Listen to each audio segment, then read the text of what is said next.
Okay, recording. Got it. So we talked about this brief. Let me turn my phone off, or at least, Cool. and I try to keep it about 30 minutes. People, tend to lose interest, after that 20-30 minute time frame, but Okay. we like to Yeah. talk. We like to talk, so it may go further and all that, but I'll just start out, like I said, talking to, introducing Erik. And, the title of this, the summit that I'm doing is, Your Time Is Now. Wow, how you can thrive in any real estate market. Because like, I just looked at the real deal, and we'll talk about that thing. But the agency has laid off people. The agency group out in Beverly Hills is like, people are going, oh my God, agency's laid off, and Compass is laid off. And I don't think I can mention too many. I don't like to mention names anyway, but but it's like,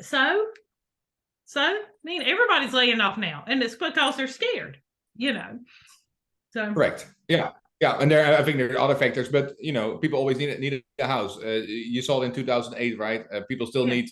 It's not like because the housing market crashed in 2008, nobody had a house. And you weren't even here in 2008. I wasn't even here now. I got here shortly after. Yeah, you said, I'm gonna go take some of that money. So okay, well, we'll get started. We're recording. So I give a countdown. I got who edits, and then we'll go. And then I'll say the title.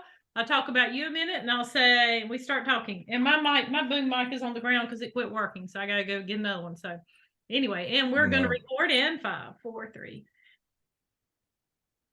Hey everybody, thank you for joining us today on Your Time Is Now. How you can thrive, not just survive, in any real estate market. My name's Lisa Coleman. I am a real estate agent, real estate investor, flipper, whatever, kind of jack of all trades real estate person here in the Triangle area of North Carolina. And today we are talking to Erik Timmerman. So now, if you think my accent's funny, you're going to love his. If you can see, but Erik and I have known each other, I'm guessing, maybe a year and a half, maybe a little bit longer. First time I met Erik, he was actually speaking at a Bigger Pockets meetup that we had, and I was just blown away. I'm just going to put it out there. Erik moved to the United States, and I have to look at my notes so I get my dates right, but he moved to the United States from Amsterdam 11 years ago, and he started investing in real estate 6 years ago. And when Erik, and this interview today is to let you know that literally anybody, whether you don't need, or if you're a real estate agent, that is fantastic, but you don't need a real estate license, you don't need money, you don't need experience to get into the real estate market. Because when Erik decided 6 years ago, and we're going to talk about how he got into the market first, and then we'll talk about what he has built, which is impressive. But when he got into it, his family, they were on food stamps, y'all. He was on food stamps. We joke. I said you had $50 in your bank account. I think he told me less, probably, but and now he has, how many doors do you think you have now? I have a little over 151 the rentals. So he has over 150, and he set a goal to not purchase and hold, because that includes flips and everything, 300 houses this year. It's a big goal for anybody. But so anyway, thank you, Erik Timmerman, for being here today. And Lisa, thank you for having me. Well, I appreciate it. Yeah. So let's, people are probably sitting here right now looking at this, and if you're listening to it on, on the audio and the podcast version, you're probably going, no, there's no way someone had $50 and on food stamps, and now in 6 years they have 150 doors, a beach house that he just bought, because he made that dream come true. And he went and bought himself, I'm going to brag on it, he went and bought himself a new Tesla. And I don't blame him. I would have gone and bought it too. So, tell us what happened, when you finally said, I'm fed up, I'm done, and why you chose real estate, and how you got started. Because it was a lot of work. It absolutely was. And thank you so much, Lisa. You make me blush. So my face, for the ones that are listening to this, my face is looking like my pink shirt that I have on. But thank you for having me and the opportunity. Yeah. So I come from nothing. The true story is that I remember a phone call that my wife got from her mother somewhere in 2015, 2016. And my wife at the time was in town, and her mother called and said, "Can you pick us up? Can you pick me up some lettuce?" And my wife said yes, but had no idea how she was going to pay for that lettuce. So that's how bad it was for us. We had when I say we had no money, we literally had no money. And we're talking At that about time, 50 cents head of lettuce. We're not talking about yeah, full-on grocery shopping. You just needed one head of lettuce. lettuce, Walmart lettuce. I don't even know how much it is. Yeah, we didn't have those dollars. A really good friend of mine at that time said, "Why don't you go in real estate, or why don't you and I go into real estate specific?" And I looked at him like I saw water burning. Right, I was like, I was so nervous purchasing my own. Had my own house that I then lived in for about 3 years. To your point, Lisa, what you said earlier, I had no real estate license. I didn't know anything about real estate. So what I did is I worked a job, and my W-2 was from 6 a.m. until 3 p.m.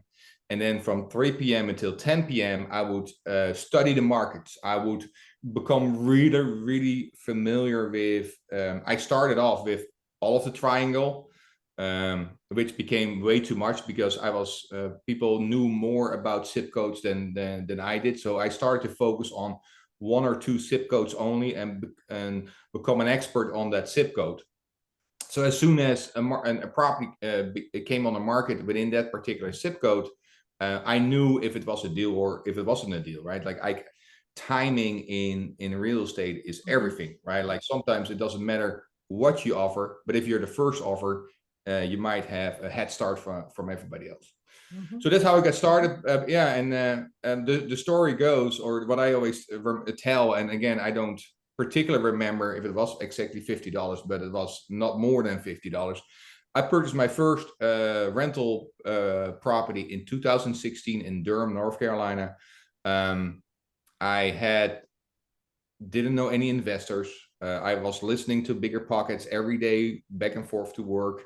I had $50 in my bank account, and I put the property on a contract, offering no DD, due diligence money. And after I had the property on the contract, with the offer that I then had in hand, I ran to the TRIA meetup. TRIA standing for Triangle Real Estate Investment Association. They are well known throughout the country as RIAs, Real Estate Investment Associations. And during the section of the meeting, there was the must-haves. Who has a must-have? And I had a must-have. I needed money. So I held up the contract. I said, I need $50,000 and I need to close in 2 weeks.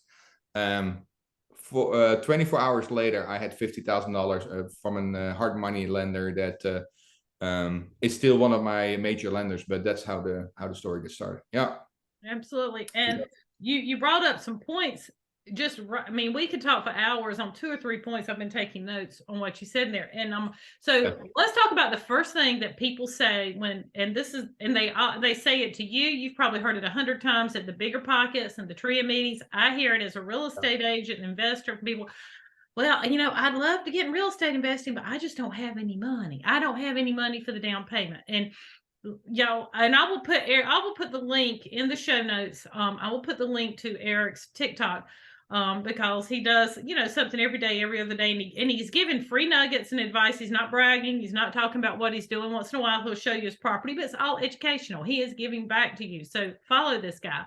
But you're the biggest proponent of what we call OPM, and it's not a dance or a rap song or anything like that. Of course, like OPP, that song is now OPM, and that stands for other people's money. So how did you build your career? Well, you built your empire. I'm gonna call $150 an empire. How did you build that with other people's money? Because you don't put any of your own money into anything, do you? And correct. And I still don't put any of my. Now, luckily, I'm now in a different position financially, and I still don't put any of my own money in deals. If I do invest in real estate, it is in other people's. So for my own deals, I take other people's money, and then I put my money in other deals. So OPM. I was forced to do OPM, right? Like I had it kind of was born by that. Again, if you have no money to buy lettuce for your mother-in-law, you definitely don't have money to do a down payment, Yeah. or or I didn't even have had money to do to put down on due diligence. This is 2016, so you're just coming off of the market of 2008. 2008 was for at least 5 years, it was very low. So 2013 market was slowly rising up. 2016, the market was still not very strong, right? People were still like a little scared. So back then you could make offers with no DD. What you want to do is, so the criteria I have is you never offer over 70%, 75% of the value.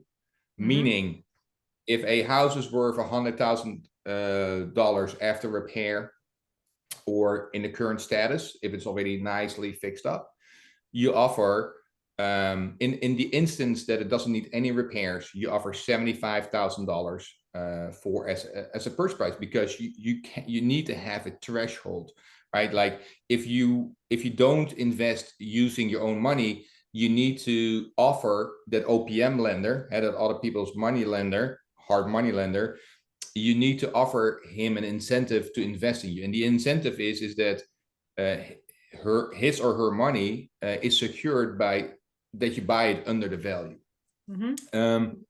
If you buy a property, if you buy the same property for 100,000 and it needs $20,000 worth of work, then you run your numbers backwards. And that means is if a property is worth $100,000 and it needs $20,000 worth of work, you cannot offer more than $55,000. So 100,000 is the value, 75,000 is the 75% range, and then minus the $20,000 worth of work, you cannot offer more than $55,000. Now, Lisa, I really appreciate it, because you already mentioned my TikTok, my Instagram, where I try to educate people, and I hear this excuse a lot: I don't have money, or it's not the right timing. There is no better time as today. Like when I invested in Durham in 2016, everybody called me crazy. You're going to Durham in 2016? You want to get shot? You want to do drugs? And now everybody calls me Durham. I mean, oh yeah, and it called me brilliant. If you're watching this from any other part of the country, Durham is I mean, it's one of the top Airbnb markets. I mean, it's crazy what it's doing there now. But and that's the biggest thing is people say, I don't have the money, and money is, you have said before, money's the easiest thing. I say it all the time when I do my Facebook lives and I talk to people. It is the easiest thing to get. I didn't understand that till I started doing TRIA, until I started listening to you. I mean, Erik, I've been in real estate for 30 years and I've learned so much from Erik, guys. I mean, really, y'all, I'm saying I've learned, and everybody, we all learn from each other. And let's talk, you threw out another number. You said, don't offer more than 75% of what we call our ARV, after repair value, or market value. And you and I have talked about this before, because I have to, when I'm investing, and if you're a real estate agent out there and you're investing, you probably think like I do, most real estate agents do, we're hung up on market value all the time, because when we make offers for clients, or offers come in on our listings, we're looking at retail. What's the retail price? What's the market value? Let's go from there. And I struggle, and I'm getting better at it, as I'm learning, this investment realm of saying, here's my offer, take it or leave it, because it's like, well, these are not going to sell it for that. And don't you insult people. So, about, and we talked the other day, you threw a number out, you said, well, I'm analyzing 20 houses a day. So tell us about, why it's okay to throw out that, that low offer, or I'm not going to call it a low offer. I'm going to call it an offer that works for you, because it's not, people say, don't throw me a low ball offer. It's like, it's not low ball, if you want to call it that, it is, but it works for me in what I'm doing right now in my investment cycle. So talk about that, and, and how you get past, feeling, I've insulted this person, Well, if and a lot of people also say that is not doable right now. And so before I answer your question, I want you to know that I just came back, and as of this recording, I just came back from a town where the property on the market, they wanted 135,000. I offered 74,000, and they accepted my offer. How do you do that? Lisa, it is like with everything, it is communication, right? Like in any relationship, and in this case you have a relationship with either the seller or the buyer, but now we're talking about buying property, so you have a short-term relationship with the seller. It's about communication. You let the seller know, like, I'm not trying to be disrespectful, by no means am I trying to, although my offer might reflect else differently. I'm in this business to make money, and for me, because of the repairs that I'm looking to do, this is the best offer I can do. One of my great examples, my business partner and I negotiated a deal in Wilson, North Carolina. It was a 6-unit. The seller offered it for 99,000. We looked at the property, and one of my rules, Lisa, and you know this because you and I have been friends and following each other for a long time. My number one rule is, no matter what a seller is asking, if I go to the property, if I spend time looking at the property, my contractor goes out, my number one rule is I make an offer. So we went to Wilson. My contractor went to Wilson. Beautiful old house, huge house, 6 different apartments, 6 AC units, 6 meters, a beautiful apartment. But he wanted 99,000, and it needed a lot of work.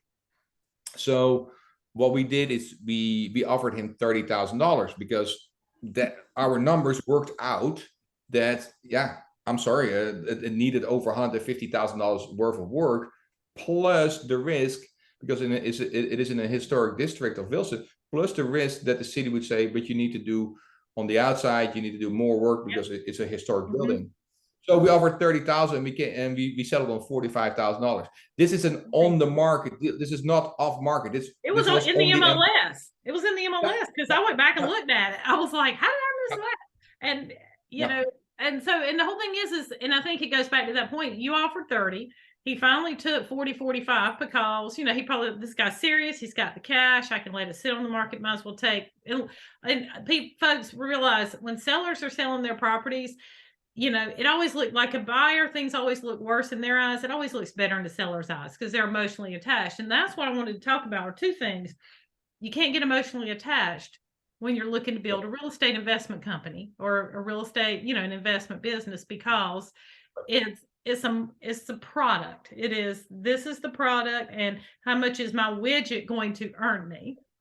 But you talked about, and this is the first time I remember when the first time I heard you say, if I go look at the property, I'm going to put an offer in. It was before a TRIA meeting in Rocky Mount, and a group of us get together, and we have dinners once in a while before these meetings. And we were sitting in the Mexican restaurant, and you said it, and then another person, like 2 other guys, they said, yeah. And I thought, I don't do that. I'm wasting a lot of time.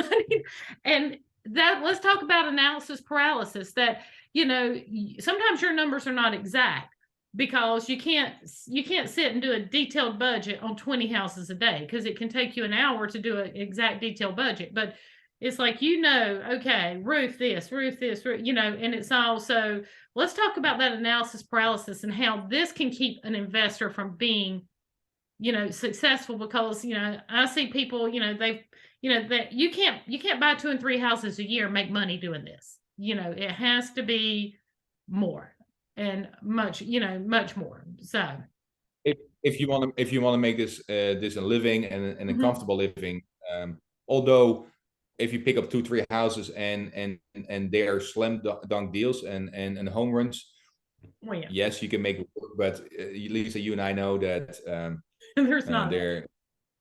No, to pick those up, it's very few. Yeah. So again, my number one rule is when you go there, you make an offer. So what happens on the front end is, before I even go out there, is we have an Excel sheet. We plug in the ARV, the after repair value, right? We do a rough estimate based on pictures what the repair value is. We determine, is this going to be a flip or a rental? Because if it is a flip, I want to do a higher repair than a rental. And if there's still enough so to say, meat on the bone, if there's enough profit left, which on a flip, the minimum profit below 200,000 needs to be 20,000. Above 200,000, my net profit needs to be 30,000 and higher. So if those requirements are there, then I drive out there with my contractor, and if then the repair budget is way different, meaning higher than I anticipated, I have to offer lower, right? Like you bring up a really good point, Lisa. You cannot get emotionally attached to this business or to the deal, right? So base it on the numbers. When you get emotionally involved, you make the wrong decision. But if you're looking at the numbers, and if you let the numbers tell you the story, if this is a deal or not, yeah, it's hard. If you are conservative, it is hard to go wrong in real estate if you run your numbers conservatively, and if you have multiple strategies per property, right? Every property that I purchase can be a rental or it can be a flip. If my first exit strategy is a flip, I'm going for that exit strategy. But if I have the property on the market and after a few months I notice I can't sell it, the market has crashed, I'm turning the property into a rental. And I have done it a few times, because you probably saw it on my Facebook. I truly think, and I just spent 3.5 hours driving. I had a property in Newburn and I had to drive back through Greenville. I just spent 3.5 hours listening to podcasts that really say that the real estate, this is recorded in 23, beginning of 23, that the real estate, the end of 22, beginning of 23, was already in a recession. Like, I personally sold not a single house. I had over 48% of vacancy in my rental business. So the business was hurting. And we went through that little recession here in the end of 22, beginning of 23, and still being fine, because we ran our numbers conservatively, because we knew what we were doing. So the 17 flips that I'm selling right now, and you see here behind me. I was going to ask you. I see your whiteboard, or your on the wall with paintboard, with washable paint. But, it's 21 houses that I'm currently selling right now. So the people are afraid for the market now, but I'm getting so many offers. I posted something on Facebook. I had a property in Fayetteville that I listed. I couldn't sell it in December and January. I was trying to sell it. Nobody looked at it.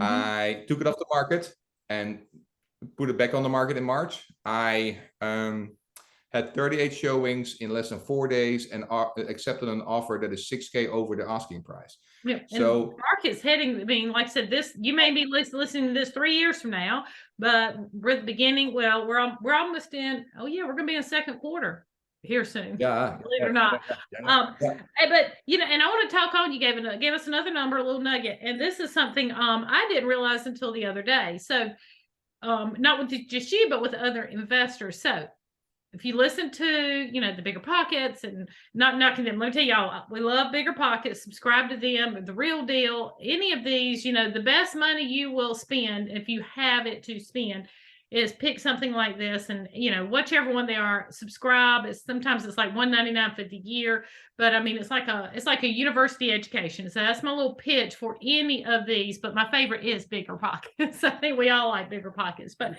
and they have a new podcast right now. It's called On the Market. It's a good one. I really like that one as well. Yeah, it's a good one. And they have a daily too that's like a 2-3 minutes long. If you don't have time, you're like, well, I only have a 5-minute drive to work, or I'm in the shower, hey, turn it all the way up, turn it volume 11, and listen to it while you're getting ready in the morning, and or if you have HCAD like me. Yeah, and go. Yeah. But here's something, so you were talking about your 70-75%. It used to be a hard 70. We're now in the market where it's 70, sometimes it's 80%. Now, people will look at that and they'll say, okay, Erik, you're selling a house that is, let's say $200,000 for round numbers. And in a perfect world, if you stick to that 70% rule, you should be netting profit, 20, 40, 60, $60,000, because difference between 100, your market value, and your thing is in. But you said, if I can't make 20,000, so I know it's getting harder and harder, to do that. And that's why you're doing in volume. I heard of a investor the other day. I'm not gonna mention any names on this, but you know who we're talking about. His rule's $10,000. I either make 10 or if I lose 10, and that's what he does. I mean, and he's selling 150 houses a year and he's making $1 million a year, but he needs to net 10. And you think, okay, I'm gonna spend 3 months of my life and I'm going to net $10,000, I'll just keep my W-2. But what they don't realize is you're doing 21 houses right now. So if your net is 10, if you set 10 on your net, you're doing all of those in a 3-month time frame. That's $200,000. Your net. So let's talk about those numbers and why people think, well, if I can't, they take one house and they work 6 months on it. That was my fault the first time I got into flipping. I thought too big. And I wanted the big pretty house, and it was nice. We made a beautiful house. We didn't make any money, but we got lots of compliments. I can't pay my bills on those. So let's talk about how the numbers are. Sometimes bigger is not better, but the more not bigger, sometimes bigger like bigger house, shooting for bigger profit. You're better off for several like you're doing, because you're grinding it this year. You really hit January, and took off. And, So do you. I see you all over. I still haven't bought anything yet because I'm working. I'll talk to you about that at the end of the show, off camera. So, yeah. It's funny. I was laughing earlier because you said your first house was the biggest project. One of my first flips was in Durham. A business partner had a good friend of mine that said, you need to go in real estate. We lifted the house off the foundation. There was nothing inside the house, it was just outside walls, off the foundation, to redo the whole foundation, put it back, and then build the house. Right now, I'm making way more profit. I was almost going to say the number, but it's almost embarrassing. But I'm making way more money on a flip I'm doing in the New Bern area where I just came from. And all I did is, yes, we added 1 bathroom, but we took down a wall in the kitchen and painted it and put new flooring down. All we did. It took us maybe 2-3 weeks to be in the property, and my profit is 3 times as much of that house that I lifted up the foundation, had to put back, because my holding costs are large. So to go back to what you said, we have to, again, you have to be conservative. People that are listening and are looking to this are not looking and listening to us to think that you and I are going to predict the future, but they're listening to podcasts like Bigger Pockets, like this, to find people that can predict the most predictable outcome, and which you and I think can agree that the housing market will and has already corrected, will not collapse, because it just can't, right? Like the inventory is not there and there's too many people moving. But what you do see due to the higher interest rates, and again, this is knowing your numbers, this is part of that. You need to know that properties that are recently selling 400 and up, 500 and up in the North Carolina area, in the Raleigh-Durham area, those houses might stay on the market longer, because the higher interest rates mean that people cannot afford a house that is so expensive. So what did I do is I lowered, I'm not doing flips over 300,000. If an ARV is over 300,000, being right now, right in the beginning of 2003, if a flip is over 300,000 ARV, I am not doing it. It is hard to sell that right now, so I'm staying under that number. So take that in consideration, and look at houses that can that need paint, that you can add value to in a very easy way, by doing paint, countertops, new flooring, and something like that. So that's what I would recommend. And again, know your numbers. Make sure that you don't go for the higher, bigger, better is not always better. I am very proud. Also, people. There are people that take $10,000 profit, are maybe in a whole different class in real estate than I am. I am in the B minus C plus. So I'm in the very blue collar spectrum. That's where I want to be in, because that's where I think the biggest buyers group will be, right? So I'm not going into apartments. I'm not going in commercial, because I need to sell that always to another investor. A single family house I can always sell to an individual, right? So I always want to target the biggest sellers group, who are the biggest buyers group, what is the group for the biggest buyers, and that's why I stay within the B minus C plus niche, and that's where I want to roam. Personally, to answer your question in a long way, personally, I think $10,000 profit per property is kind of risky, because one pipeline has to break, you open one wall and there's wood rot, your profit is gone. Put in a new sewer line. I mean, you know it in right now, recently, that cost you $9,000. Yeah, I mean, we're holding that one, but so I guess just since you're not going to apartments, I need to stop texting you and say, I found this apartment complex. Yeah, no, that's a joke. I keep texting Eric, I'm finding all these apartment complexes because I'm interested in that, so I won't send them to you anymore. No, I mean you can. I mean, if so. I'm So looking at them to hold though. I'm not looking at them, and yeah. that, but you just mentioned something very important, and I think people need to, if you're getting it, and if whether you're still in real estate investing, your feet are wet, you're just learning. Eric just made, I think, the most important point besides networking, which is how you built your business. You surround yourself, and I preach this all the time, and we won't go into that, but just in note, surround yourself with people that are higher than you, better than you, where you want to be, because you can't go somewhere unless you got somebody to guide you to get there. But you just said exactly, you are B minus to C plus. That is and this is how, for people that are just listening to this and really do not have you're just starting your real estate education background or knowledge. Commercial agents classify properties, and real estate agents don't like to classify properties, but as investors, you should. And it starts with an A plus, which is the higher rents and things like that. And it goes all the way down to C minus. Sometimes there's a D. If it's a D, most people, I ain't gonna call it a D. It's a dump. D stands for dump. And, but you figured out, I think, fairly quickly after educating yourself, this is where I want my focus to be. You were not like, oh, that's pretty, let's do this, and that looks pretty, let's do that. How important is it to say, you know what, that looks good, but that's not me. That's not my, dharma, I guess, for lack of a better word. So how important is it to, even at the beginning, to say, I've studied the market and this is where I want to be, So, and great question. And I mentioned a little bit in the beginning of this of our recording, because I think it's really, really important.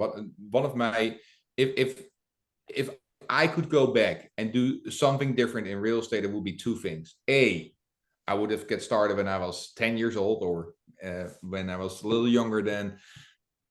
You're not that old there, trust me. Well, I was 35 when I got started. So I wish I had started early. A. B. I wish I lost about half a year to 9 months to really come up with my criteria. Again, I was looking in deals all around me, and here, being in the North Triangle area in North Carolina, I was looking at every single zip code in the area, and I might have made a good offer, but I got beat to the finish line by other investors that just offered a little less than I did, but they were just earlier with the offers, because I was still analyzing the deal. So know your criteria. When a property now comes on the market, or when and while we're recording here, I have another screen and I see another few deals that came in. I can easily now click on a picture and determine by the picture if I'm already interested or not. That's how it goes right now. So when you get started, don't understand that you're not there where maybe Lisa and I are with our criteria, but go look at Zillow, go look at a realtor, go look at a Redfin, and get an understanding of what is your comfort zone. There's nothing wrong with A plus properties. Nothing. There's nothing wrong with D plus, or if D even exists, to your I point, looked at Lisa, an or F the C. other day. I mean, literally, I don't even think it. I think it was an F. I'm still thinking You about are it what though. come I'm still thinking yeah. about it. Yeah, so there's nothing wrong with that, right? Like there's nothing wrong with people that live in the B minus C plus type of housing. Like as long as you provide a healthy and a safe house, it is you're creating a dream for somebody, and don't forget that. Like, don't forget that there's people that come from F, and if you offer them a C house and they can live in it, that is their dream. You just realize somebody's dream. So it doesn't always have to be A plus, but if that is your arena, then stay there and focus on that. I just like to stay right now in this arena. I'm tiptoeing a little bit. You just mentioned the beach house. It's mainly for myself, but I'm tiptoeing a little bit with Airbnb. I spoke to an Airbnb host. I'm gonna explore that a little bit, but other than that, for the last 6 years, I've been doing the same single family housing. Been focusing on the same category. Also, to give you complete insight in that strategy, hedge funds are moving away or are not as buying as much multifamilies anymore. They are heavily moving into the single family housing. If I have a portfolio with 3, 5, 600 homes that are in the same class, I now become very appealing to a hedge fund to buy up all my properties at once. So there is, again, always have multiple exit strategies. So that is one of my strategies, to say, okay, if I don't sell it to an individual, if I don't sell it to a local investor, can I create a portfolio that I can potentially sell to a large hedge fund when I'm want to hang up And my code and say this. and I just learned that because I just learned something from you. I have not thought about that. My whole thing has been my thing is I've got my kids gonna my starting 3 years now, because we're almost at the end of school. Both my kids will be out of high school. They'll both be in college. Where do I want to be? Do I want to stay here? Do I want to sit at a beach house somewhere looking over the ocean doing this, and focus up and down the coastal, and all this. So I know Erik and I have mentioned a couple times, and we're getting to the, to our end of our interview, but I know we have mentioned a couple of times, we're, the areas we're here in North Carolina. Guys, it doesn't matter where you are. There are deals out there. There really are deals out there. As I've preached before, and Erik mentioned earlier, and I think I talk about this almost in every interview when I talk to somebody, find your local RIA. RIA.com, REIA.com. That is the nationwide network, and it will say, enter your address, enter your zip code. I'm looking at coastal properties, and I'm not going to be able to go tomorrow night because something came up, but it's on my calendar. Wilmington has their RIA. You pay $20, you go to the meeting, you meet the wholesalers down there, you meet the money lenders in that area, you get to know the people, and it's worth a 2.5-hour drive for me, and $20 for dinner, and drive back, like you said, you work till 10 o'clock at night when you started doing this, and you're doing that. But so guys, all of Erik's information is going to be in the show notes on this, so you'll be able to follow him and do that. You may be able to email him. I'm not going to put that up there and send him a DM. He'll probably message you back. DM is always the best. DM is always the best. And trust us when we say this, as real estate investors, we're always looking for people to partner with, because everybody brings something to the table. And that's a whole nother podcast that we can do, and a whole nother interview we can do on how to build your team around you. Maybe we'll have to talk about that, because you have done it firsthand, and I've learned. I'll tell you, something off camera I learned from you recently, that you said something and I went, oh, that's a good idea. And I did it and it worked, so there you go. Wow. Yeah, there we go. So everyone, thank you for joining us today. Again, Erik Timmerman's, all his social, handles will be in the show notes. Be sure to share this with a friend, like it on whatever medium you're seeing it on, and comment and let us know what we can do to help you. And as I've always said, my name is Lisa Coleman. This is Erik Timmerman. This is Your Time Is Now, How to Thrive in the Real Estate Market. And we look forward to seeing you again soon. Thanks. Bye.